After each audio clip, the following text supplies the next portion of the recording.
Well, this is the day that we've all been waiting for. Are you glad you're here?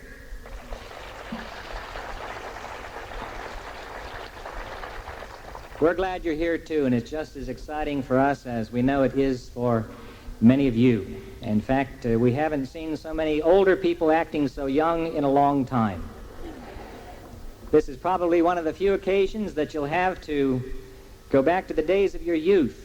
And I've been observing so many of you do that, reminiscing over your earlier experiences in Jehovah's service, showing each other photographs, as you've shown me many, and recounting the days when you too enjoyed your youthful vigor in Jehovah's service.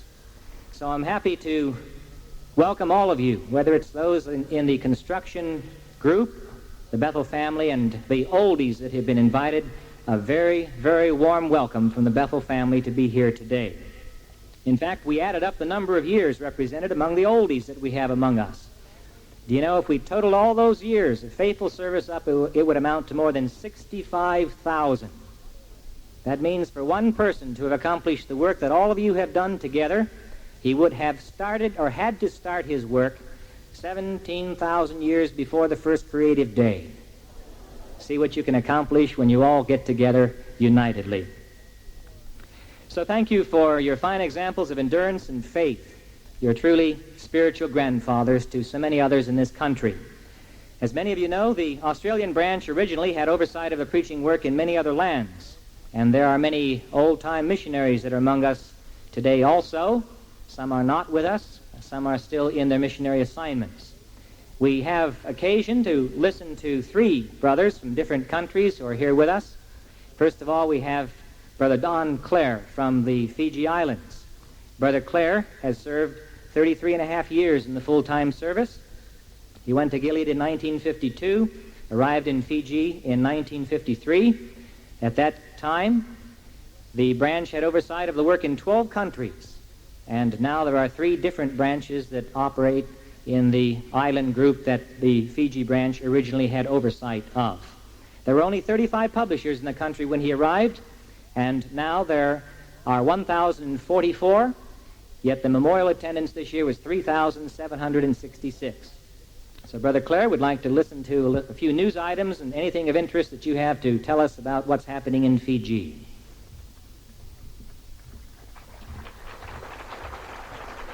That's fine. The brothers in Fiji are very glad to be represented on your dedication program here, because first of all it gives them the opportunity to send you their very warm tropical love, all of you here, and to the congregations you'll return to, so I convey that to you now. They also rejoice with you in the dedication of these new facilities, not only because they're going to give you improved service undoubtedly here in Australia, but still in many ways the Australian branch serves many other branches, including us in the Fiji Islands and other islands under the branch. For me, it's a grand privilege to be here. When I first came into the truth, I lived in Strathfield. I was one of the Bethel family there by the name of Floyd Garrett, who studied with our family. And many of the older Bethel family ones back there, Brother Horton and others, were very helpful in our formative years in theocratic training, and their example of faith helped us to step out into pioneer service and off into missionary service too. Now the Fiji branch, of course, one time was under Australia, and when I arrived there, as Brother Madsay said, there were just 35 publishers in the town of Suva and all that South Pacific area, and some activities starting in the islands of Western Samoa. But it was difficult to get missionaries into those islands, and so the call went out to serve where the need is great, perhaps around this Australia area, one of the first in the world. And while other brothers from New Zealand and Canada and as far away as England responded to the call in our branch, the great majority of those who came out with the missionary spirit to serve where the need is great were Australian brothers and sisters, upwards of 100 at one particular time. And they, like missionaries, although they were working in secular occupations, went through many difficulties and changes in their adjustment to the way of living in the Pacific Islands. And so while they were not missionaries, they certainly did a missionary work. And I met some of them here this morning, Brother and Sister Taylor, Brother Moyle, and many others who have served out there and are back here now, principally because of immigration restrictions. So we say thank you to all those brothers who came and served with us and helped us to get the work started. Of course, many others came out to serve in the full-time work as circuit overseers and did excellent work there.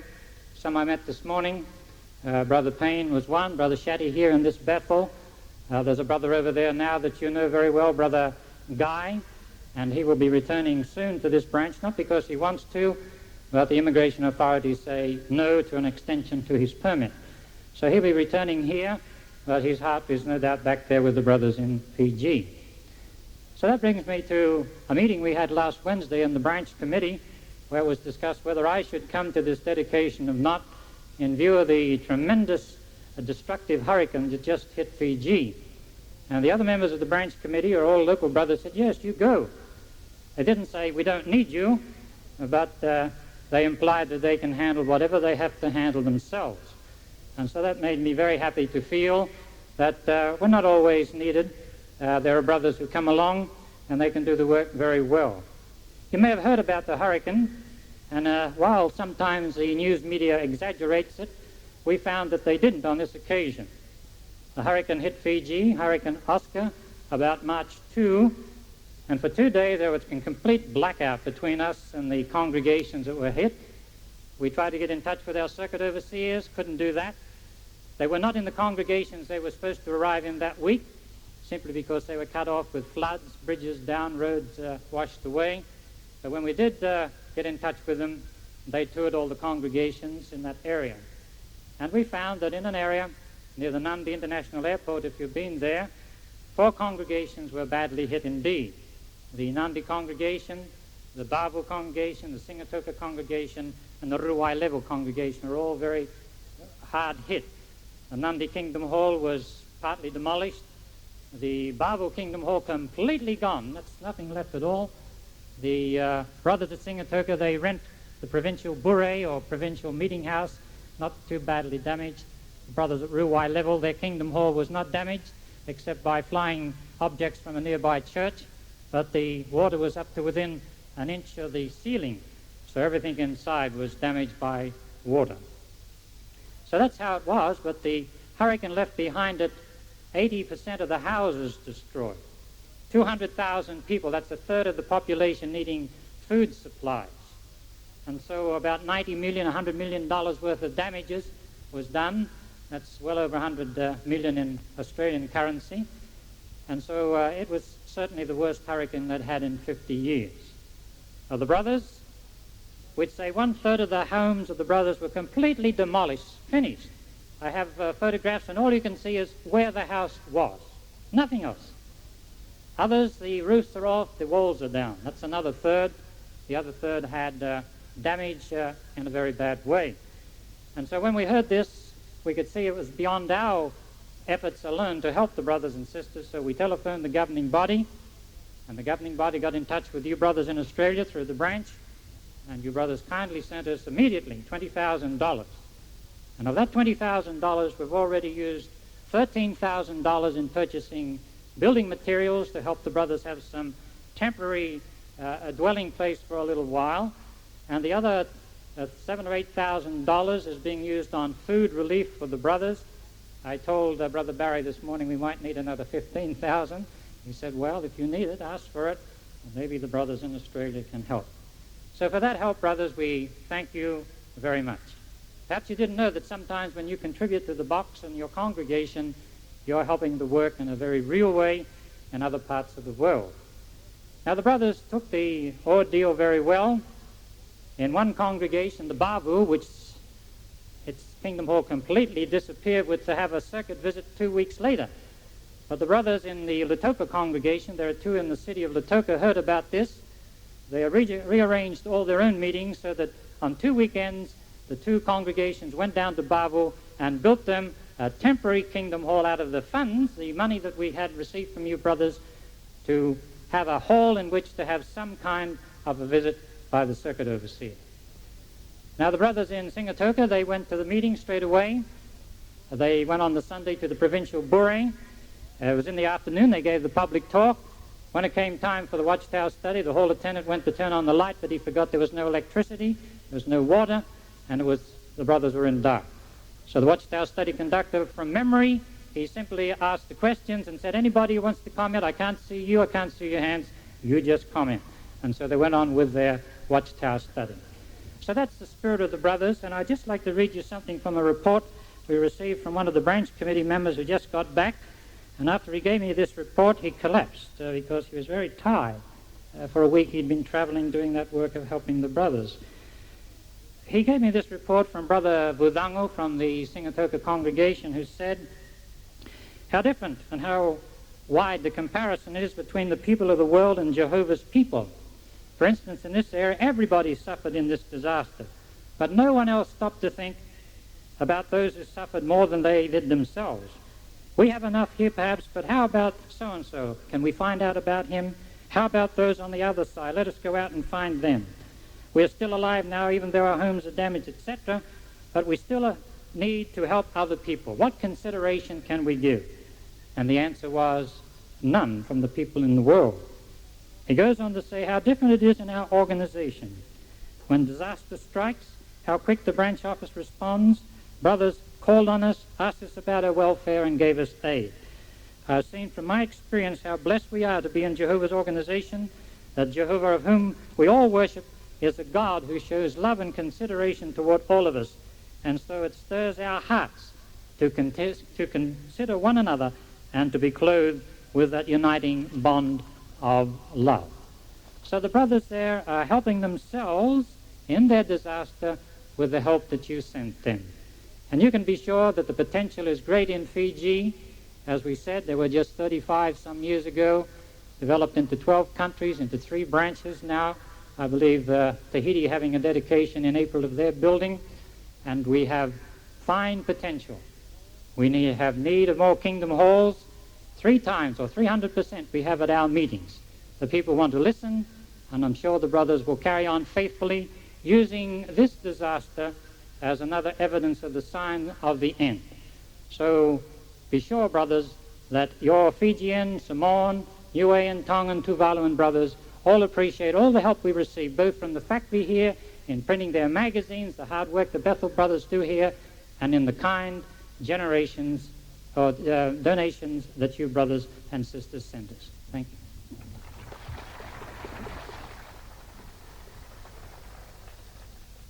Thank you, Brother Clare.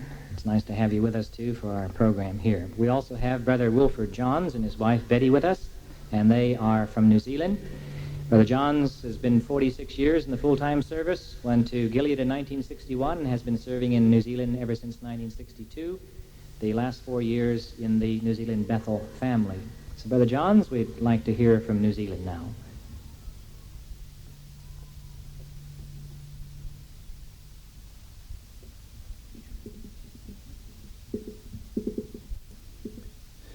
Kia ora. Kia ora Tanakwai. Well, this is greetings now from the Aotearoa, the land of the long white cloud. It's a beautiful country. I'm very privileged to be here this afternoon, brothers and sisters, to represent the New Zealand field and the New Zealand Bethel. And of course, from here, from New Zealand, in Auckland, we serve our brothers throughout the country of New Zealand, the North Island and the South Island.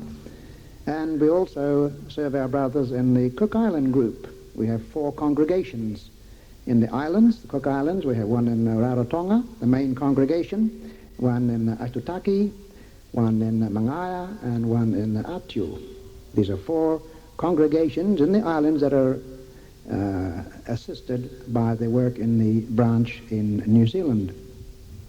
Of course, the branch in New Zealand isn't as big as the branch here in Australia. We have a family consisting of 10. That's 2 sisters and 8 brothers. One of the sisters is my wife. I only have one wife. The other one is the wife of one of the brothers, Brother Wills. We have 2 married brothers in our Bethel family. One that many of you would know, Brother Charles Taraha, and he wished to be remembered, of course, to you here also. The field of New Zealand consists of, well, the last figure we had compiled was 7,774 publishers. And we have about 200 regular pioneers, plus something like 35 special pioneers. Most of the publishers, of course, are in the North Island, as is most of the population in the North Island. And of course, of the North Island, most of the concentrated publisher ratio is in Auckland itself, where we have, in Auckland, we have 21 congregations in Auckland. The entire country of New Zealand is served by one district overseer, and we're very, very pleased to have with us now Brother and Sister Hubler, who came from Australia to help us out with the work in New Zealand. So I'm sorry to say, no, but I'm glad to say that your loss is our gain.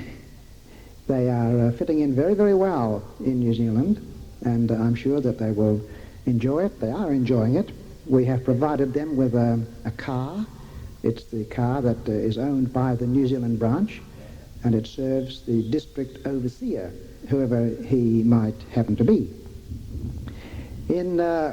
With just the one district overseer, he serves, of course, the circuit overseers and the circuit assemblies right throughout the country, starting from circuit number 1 is down on the south of the South Island, and they move up north in their numerical sequence to number 7. And there are in all about 20, I think it's 20 circuits cared for by 7 circuit overseers. In the relatively small Bethel in New Zealand, we do print a little. Besides printing our own service material, we do print the watchtower in Rarotongan.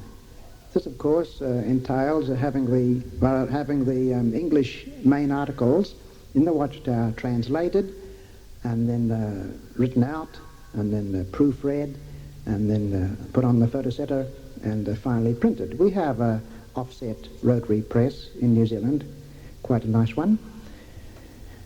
The magazines that we distribute throughout New Zealand, we get about 163,000, but they are printed here in Sydney, and we're very glad that we're able to arrange this. They've sent from the Sydney branch here to New Zealand in bulk, in a container, and once a month they arrive and we unload them, and then we process them, sending them out to the congregations right throughout New Zealand and the Cook Islands. We have, of course, plans for expansion in New Zealand. We've had this on the drawing board now for 12 months or more. We've had a few hitches, and it seemed to be tangled up with red tape.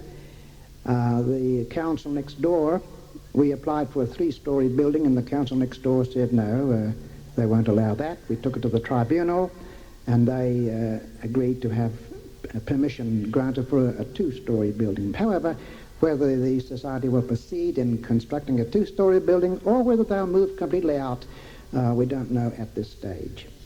However, there's a little brief resume of the work there in New Zealand, and let me conclude now by expressing love and greetings from the Bethel family and the field of New Zealand.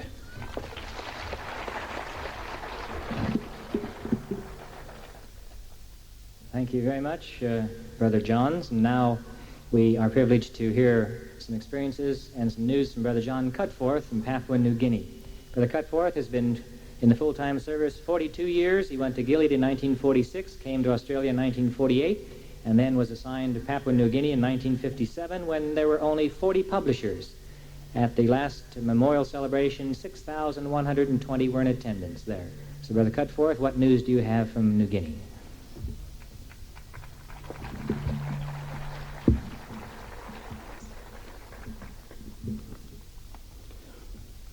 Where are the choice ones of the nations? Well, a lot of them are right here. Aren't you glad to be one of them? I think we all are. But now, I'd just like to bring you the greetings and the love from, I'll just tell you 2 or 3 of them here, from the branch in Moresby, from the Bethel family, from Hohola Pidgin congregation, 2 of them, and the English-speaking congregation, and 7 Motu-speaking congregations, and from one sister up in the Highlands, Sister Rowena Kittle. They all send their love and their greetings to you today.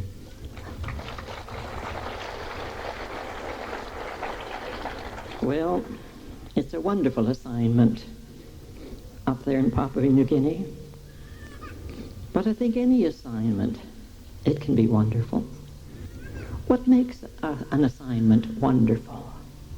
It's people, not the climate, not the mountains, not the scenery, but the people. And there are lovely people in Papua New Guinea. And we love being with them and helping them. To see them come from primitive conditions to fine, wonderful, mature publishers. It's lovely to see that development taking place. But one thing that struck me, I'm going to take you right back to 1978. That was an international convention in Port Moresby. Well, we wondered what this was going to be like, because 2,000 local brothers and sisters were converging on Moresby. Some from the highlands, fighting, tribal fighting, killing, murdering, and everything. Some from the islands, some from the lowlands, 2,000 of them. But more interesting, 1,000 from Australia. Now I stood back and I thought, how is this going to take place? Well, we saw the brothers from Australia coming, and they'd read some of the magazines about the terrible things, so they were just a little apprehensive of their brothers. And what about the local brothers? Well, they'd been used to calling them master and different things like that. Well, I wondered now, how are they going to mix together? And I watched, a little bit aloof, and after a while shaking hands, and after a while working together in the cafeteria and talking and smiling. Well, this went on for 2 or 3 days, and then came one evening, was to be an evening for entertainment. And if you can just see yourself in a big stadium, semi-dark, tom, tom, tom, tom, tom, then you see coming out of the darkness waving plumes of, shall I say, barbarians? Well, they looked like it. Out they came and did their dancing to the tum, tum, tum, and then off they went. Then came in some headhunters, and then came in an old brother who had killed I don't know how many people in the past. This all went on before them. It was very interesting. Then when they faded away off into the darkness, and it was over, these barbarians came out and started unmasking themselves. And we said, why, that wasn't you, Brother Dixon, was it?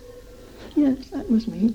That wasn't you, sister, was it? With those funny shorts and skirts and everything? Yeah, that was me. So those barbarians, as it seemed, were our dear brothers and sisters. And then when the last day came, I was still watching. What a change. Our Australian brothers had really warmed up, and the local brothers had gotten over their fear, and instead of glancing at each other, their arms were around each other. And I listened in as one Australian sister said, you must come down and visit with us. And the sister said, yes, I'm going to come. And sure enough, 3 or 4 months later, I don't know how many of those people from the highlands and so on, once barbarians, they were down in Australia. They were treated so royally. They wanted to get visas and live in Australia. But we persuaded them it was more important to stay in Papua New Guinea. But as we observed all these things, we couldn't help but think of John chapter 13, 34, and 35, where it said, well, you know what it says. You'll know my disciples because they love one another. And how wonderful it is to be here, to be there, where love is the predominating factor. So we thank Jehovah for the choice ones of the nations, for the anointed who are with us, and our grand privilege of being here at this dedication.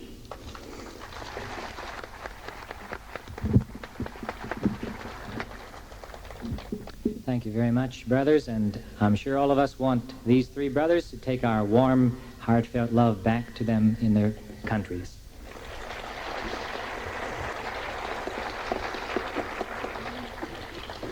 As I mentioned earlier, there were quite a number of old-timers from Australia that spearheaded the preaching work in many other parts of the world, and it was considered appropriate to mention the names of some of these just briefly, and this might bring back some memories to you too.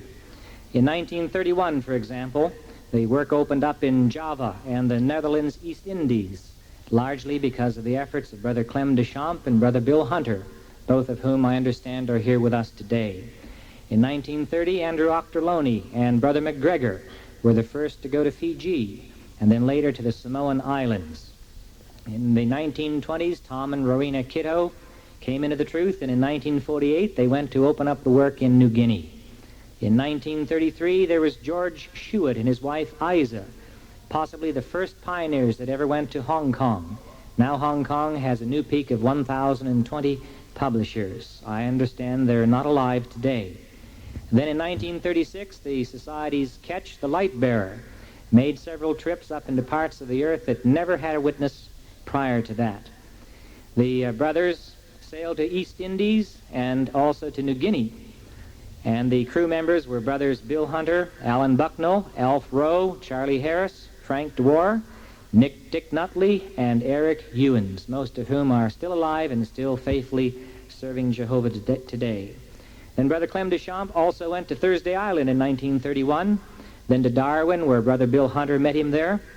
They both went on to Java. Brother Deschamps supervised the depot in Java along with Brother Hunter, and Brother Hunter organized the first convention in the Far East in the year of 1938. He then went back to North Sumatra in 1939 and pioneered there. In 1935, Harold Gill took oversight of the work in Singapore, where the work still progresses in a wonderful way even though it is under ban.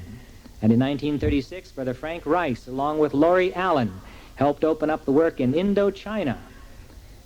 Brother Rice then moved to New Caledonia in the 1950s. He also blazed the trail in Jakarta, Indonesia. And in 1930, Fred Payton worked in Burma and surrounding countries, and he was joined later by Hector Oates. Now there are 1,123 publishers in the area of Burma. And in 1935, Brother Ted Sewell came into the truth. Just 3 years later, he answered the call to work in the Far East where the need was greater. His assignment was to go to Burma. By the time his ship got to Singapore, he got a telegram that canceled his assignment and asked him to go to Malaya. After he got to Malaya, 3 months, another telegram came through assigning him to go to Thailand, where he eventually ended up, and now Thailand has 783 publishers. Then we have brothers like Joe Oakley and Alex Miller and Keith Young, who opened up the work in Pakistan in the 1950s. And even though it has been many years since our first missionaries arrived there, there are still only 204 publishers.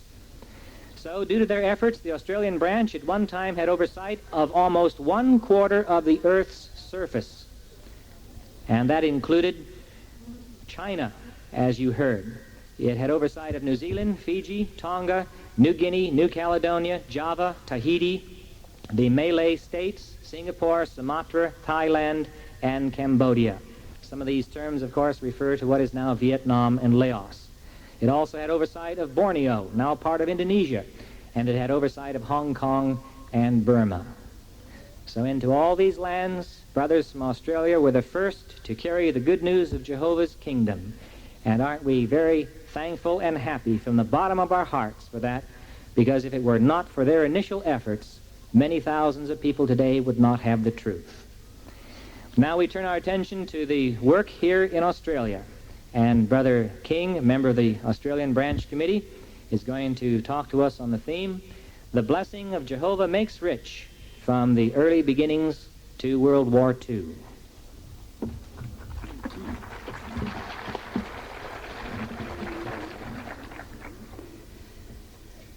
Some may have felt that there is a disadvantage having the history of the Australia branch in the yearbook this year.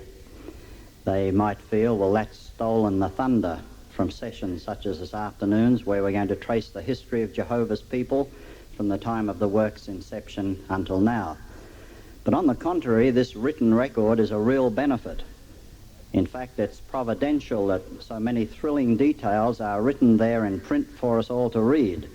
And it's a happy coincidence that the publication of the Australian history should coincide with this year of dedication of our new Bethel complex. The theme that we're going to deal with in this afternoon's session before the dedication talk is the blessing of Jehovah makes rich. And this is based on Proverbs 10 verse 22. The blessing of Jehovah, that is what makes rich, and he adds no pain with it. And I'm sure we all agree that the many experiences in our yearbook report only bolster our belief in the truth of that fact, that it is the blessing of Jehovah, our wonderful God, that is indeed the thing that makes rich, truly rich. And we're privileged to have on the platform with us this afternoon some of the brothers and sisters who have lived through the early years of the work in Australia. We know that there are scores of others here in our audience who did the same thing, and we'd like to interview every one. But of course we don't have time to do that. We're not going right back to the first beginnings, of course, because all those brothers and sisters have passed off the earthly scene by now. But we do have one with us who was baptized in 1920. And as we talk to these brothers and sisters, the various highlights that we'll remember of the work since the early beginnings until World War II were the photo drama work, the Millions Now Living Will Never Die campaign, the New Name in 1931, the sound car work, the phonograph work, the visit of Brother Rutherford here to Australia in 1938, and then the ban during the years of 1941 through 1943. So it's a very great pleasure now to talk to Brother Geordie Gibb for a few minutes. Are you there, Geordie? I'll talk on this mic, Geordie, and Jeff will give you one of those there. Right. Thank you. Very Geordie, when were you baptized and whereabouts were you then? well, I was in Glasgow at that time in 1927. And how were the baptisms performed those days? Quite different from now. We had, well, it was the public baths of the city, and of course we were dressed in robes according to the times. What sort of a robe? Black, from neck to foot. How did they stop it from coming up over your head when they baptized? Oh, well, of course they had these little red buttons or something at the bottom to keep the, the gown from coming up on the top of the water. Lead weights, were they? That's right. That's right. Well, I would say lead washers. Well, then, you're over there in Glasgow. How is it that you came to Australia? Well, that's very interesting. The weather over in Scotland is pretty awkward sometimes. And in the winter, when we were pioneering, it was just so bad we just couldn't work. So the other brother and I thought that we'd write to Brother Rutherford and see if we could go somewhere where we really could work. So the brother asked me if I would sign the letter. I said, yes, if you let me see it. So then there was nothing in it to cause difficulty, and we dispatched the letter, and it was quite a long time before we got a reply. So we said, we must have said something wrong. No, the letter came back. So it opened up. Dear brothers, we got your letter. And we were thinking about sending you to Buenos Aires, but because you can't speak Spanish, we'll give you the choice of 2 countries, Canada or Australia. So he said it wouldn't be Canada. So that's why we came here. Very good, Geordie. And I believe you came to Melbourne, then you served in Tasmania for a while in the pioneer work, and then you came back to the Melbourne Bethel for a while, and then you were among the family who moved up to Strathfield. That's true. What was Strathfield like in 1929 when you first came up? Well, it was like, Melbourne had a 2-storied house, and so was this one on Strathfield. But we also had another little building that was being built to take in the office and the literature. Oh, is that the building that eventually became the job printery? Yes, that's right. Oh, very good. Yeah. Geordie, sorry to hurry you along, but we've got very little time. We read in the yearbook that during the ban, all the publications printed here carried the imprint printed by G. Gibb, whose usual place of abode is so-and-so. Yes, I'll never live that down. Can you tell us anything about the interesting times when you had to print underground? Where did you work? Or better not tell us the address, but... No, well, remarkably, we had 4 printeries, and they all contributed to supply the spiritual food for the brothers. The Watchtower was always printed regularly, and then the other publications and the yearbooks and other publications that the brothers really needed. The Kingdom Ministry always was printed on time. Well, that's very good, Geordie. And now we'll just have to wind this up, I'm very sorry to say. But after 56 years since your first pioneer assignment in Tasmania, do you agree about the blessing of Jehovah making rich? Most assuredly, Doug, because where else can we get this prosperity? It's from Jehovah, the one that we serve, and he looks after all his publishers really well. Thank you very much, Brother Geordie. We enjoyed that. We're going to talk to Sister Vi Horton now for a few minutes.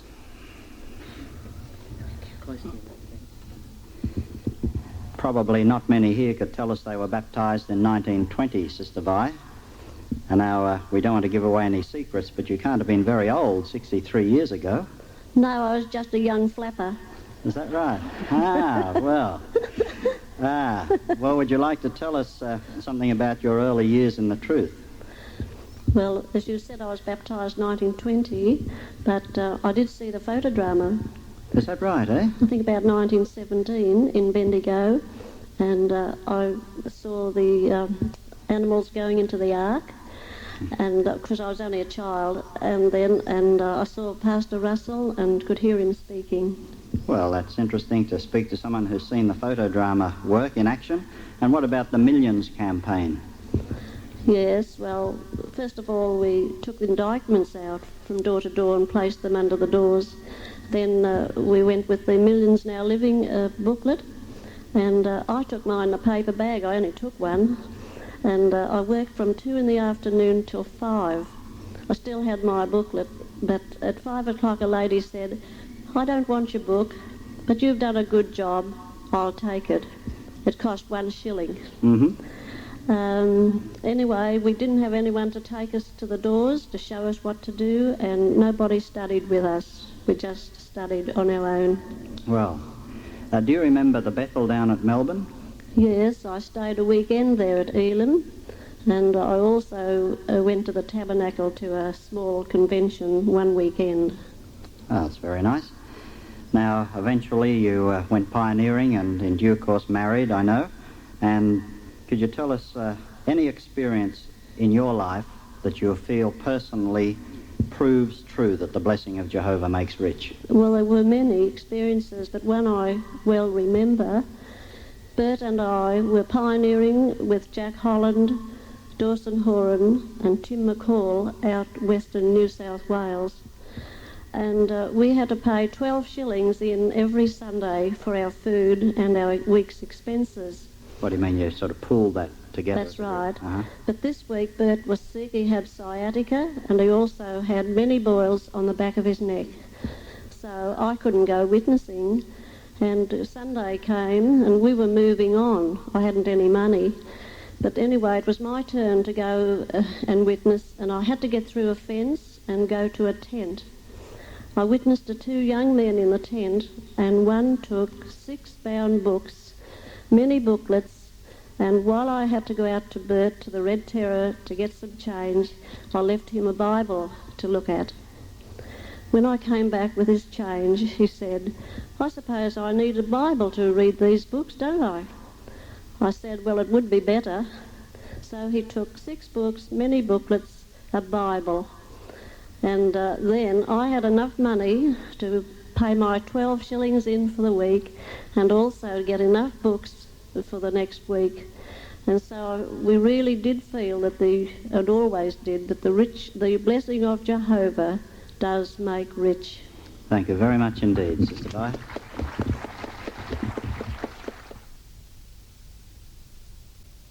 We're very pleased to have with us today Sister Melba Barry, who came along with Brother Lloyd, and we'd like to talk to her for a while. Well, Sister Melba, it's a few years since you've been in Australia, and after your many years in Japan and now your years at Brooklyn Bethel, I suppose in some ways your service in Australia must seem quite in the distant past, does it?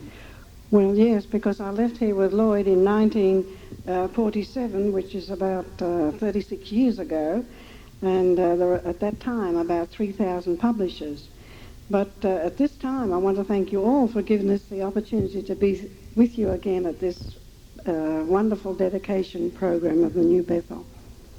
Good, and I'm sure we're all very happy to have you with us too. When was it that you actually first went to Japan? We actually arrived there in 1949. I see. And you're not serving there now, though, are you? Oh, no. We're in Brooklyn, New York now because my husband got a new assignment to share with the governing body, and of course I couldn't stay there. Join in praying that Jehovah will continue to bless you in your privileges you're enjoying. Thanks very much, Sister Melba. Thank you. Now finally we want to talk to Brother and Sister Searle, Rex and Effie, who have both had many years service here in Australia. We'll just have one microphone between the two, I think. Yes, we can manage. I understand, Sister Effie, that your service began in your single days down in Melbourne. Is that correct? That's quite correct, yes. Actually, my mother had the truth when I was born, so I was right in it right from the start. Well, you'd remember the photo drama and some of those things too then, wouldn't you? Oh, yes, I saw that. What's your earliest recollection of the work down in Melbourne? Well, when I really got involved was when I went into Bethel service, or went into Elam down there. That was in August 1925. Is that right, eh? So you began Bethel service in the Elam Bethel in Melbourne in 1925? That's right, yes. Do you remember how many were in the family then, roundabout? Not exactly, but I'd say it was 10 to 12, something like that. I see. Sister Maud would know better. Yes, so then when the branch moved from Melbourne to Sydney, you came up to Sydney also, did you? I came up, yes, shortly after, and continued on in Bethel service here until 1946 when... So you were in Bethel when Brother Rutherford came to Australia? Oh, yes. Yes, you remember during that? the band years. Good. And you remember all the sound car work? Oh, yes, I remember that all very well. Phonograph? Did you ever carry a phonograph? Oh, sure I did, yes. Did you? Uh-huh. Many experiences in that line. Yes.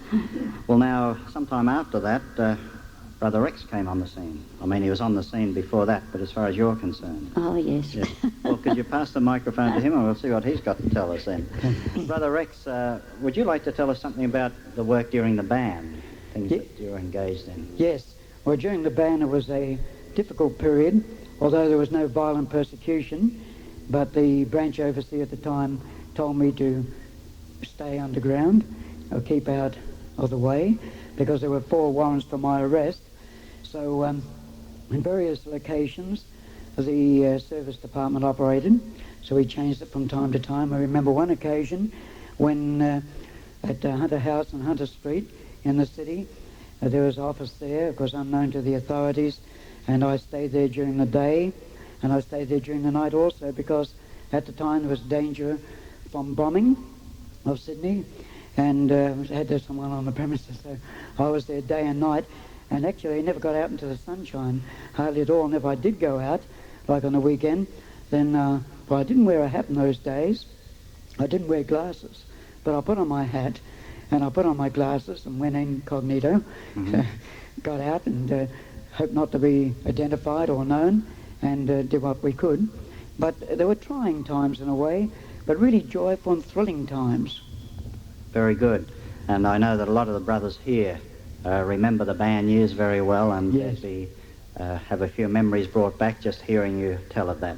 So you actually helped in keeping the work organised underground during the war years. Well, I played a small part at that time, and I was very grateful for it. And because later, Effie and I went into the circuit work, pioneered and went into circuit work, and 15 years we spent in the circuit work was a great blessing. And today, we see the fruitage of that, because so many of the brothers here today we know personally through going to so many circuits in Australia. So it's a wonderful privilege to have been in the circuit work. Thank you very much. We'd like to hear a lot more experiences, but we'll have to leave it there. Thank you, Rex and Effie. Well, we feel sure that those real-life experiences that we've heard have certainly enriched our knowledge of the early work in Australia up to and including the band years of World War II. So we leave it there and pass back to the chairman. Thanks.